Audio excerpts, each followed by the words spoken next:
여러분은 문장력과 문법력을 정확하게 구분하실 수 있나요? 이를 구분하지 못한다면 엄청난 결과를 초래하게 되므로 둘의 차이점을 명확하게 구분하는 것이 매우 중요합니다. 이를 제대로 구분하지 못하면 문장력을 향상시키기 위해 엉뚱하게도 문법을 파고들 수가 있고 문법을 향상시키기 위해 엉뚱하게도 문장력만 키우고 있을 수도 있어요.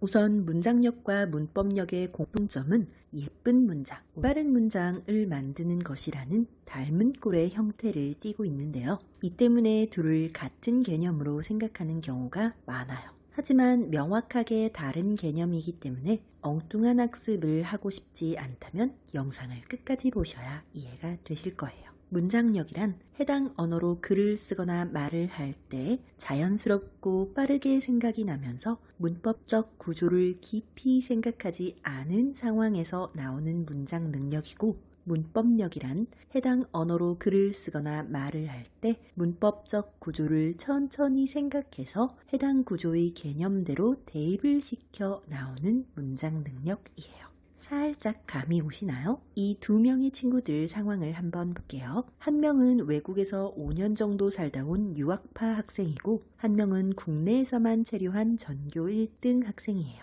유학파 친구는 문법을 전혀 배운 적이 없고 전교 1등 친구는 외국인을 만나본 적이 한 번도 없어요. 이 두 친구에게 똑같은 문법 시험 문제를 풀도록 해볼까요? 해외파 친구도 100점, 전교 1등 친구도 100점이 나왔어요. 그런데 과연 이 두 친구들이 똑같은 능력을 사용했을까요? 당연히 그럴 리가 없겠죠. 해외파 친구는 자연스러운 문장 및 많이 사용되는 문장들에 대한 지식이 풍부하니 그러한 문장 감각, 즉 자신의 문장력을 이용해서 문제를 푼 것이고, 전교 1등 친구는 자신이 배웠던 문법 구조와 책에서 보았던 문장 형식들에 대한 지식이 풍부하니 그러한 지식들, 즉 자신의 문법력을 이용해서 문제를 푼 것이에요. 두 친구의 문법 능력을 확인해 보았으니 이번엔 두 친구의 회화 능력도 한번 점검해 볼까요? 해외파 친구는 외국인과 막힘없이 술술 대화가 가능하고 전교 1등 친구는 조금 더듬거리거나 막히는 부분들이 있긴 하지만 천천히 소통이 가능한데요. 이건 왜 그런 걸까요? 해외파 친구는 영어로 대화를 한 경험이 풍부하기 때문에 회화에서 그다지 문제될 것이 없었지만 전교 1등 친구는 한 번도 누군가와 영어로 대화를 해본 적이 없었기 때문에 영어로 소통하는 것에 대해 살짝 긴장을 하게 되었고, 영어를 소리보다는 글자로만 더 학습을 했기 때문에 원어민의 발음을 잘 알아듣지 못하는 부분들도 있었으며 문법적 구조를 생각하느라 바빠서 말이 바로바로 나오지 않았기 때문이에요. 그렇다면 문장력은 회화와 시험을 다 처리할 수 있지만 문법력은 자칫 문장력에 독이 될 수도 있으니 문장력만 향상시키면 되는 걸까요? 꼭 그렇지만은 않아요. 문장력이 좋아도 문법 문제를 많이 틀릴 수도 있는데요. 회화에서는 잘 사용되지 않는 문장 유형의 문법적 구조들도 있고, 문법은 문법 구조에 대한 이해를 한 후 그 이해를 바탕으로 문장에 대입을 시킬 수 있는 능력이 필요한데요. 만약 학생의 이해력이 부족한 편이라거나 자신이 알고 있는 문법 지식을 문장에 잘 대입시키지 못하는 편이라면 문제를 많이 틀릴 수밖에 없어요.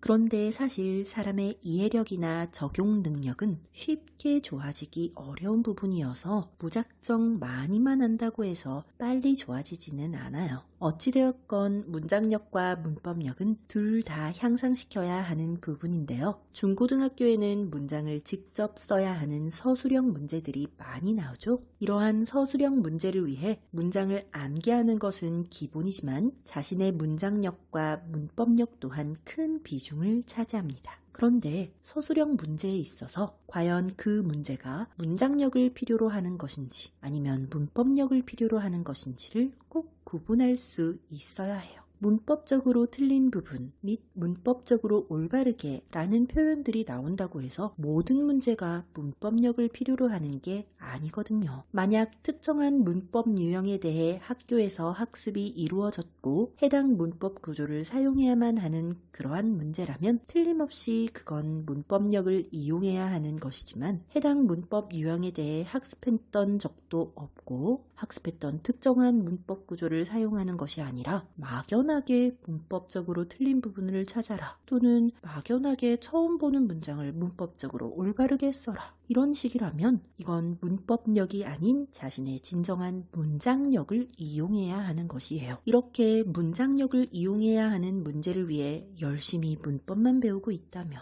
문법적으로 라는 말이 나온다고 해서 모든 것을 문법 문제라고 생각해버린다면 그래서 열심히 문법만 파고든다면 과연 개선이 가능할까요? 문장력이란 문법적 구조를 생각하지 않고 바로바로 나오는 문장 능력, 문법력이란 문법적 구조를 생각한 후에 나오는 문장 능력. 꼭 기억해 주시고 시험에서 만약 학습했던 특정한 문법 구조를 사용해야 하는 형식의 문제라면 문법력을 필요로 하는 문제이지만 막연하게 틀린 부분 찾기 및 올바르게 적기를 원하는 식의 문제라면 문법이 아닌 문장력을 필요로 하는 문제라는 것 꼭 기억해 주시면 감사하겠습니다. 앞으로는 문장력과 문법력을 잘 구분하실 수 있겠나요? 이상 문장력과 문법력의 공통점과 차이점에 대한 설명이었습니다.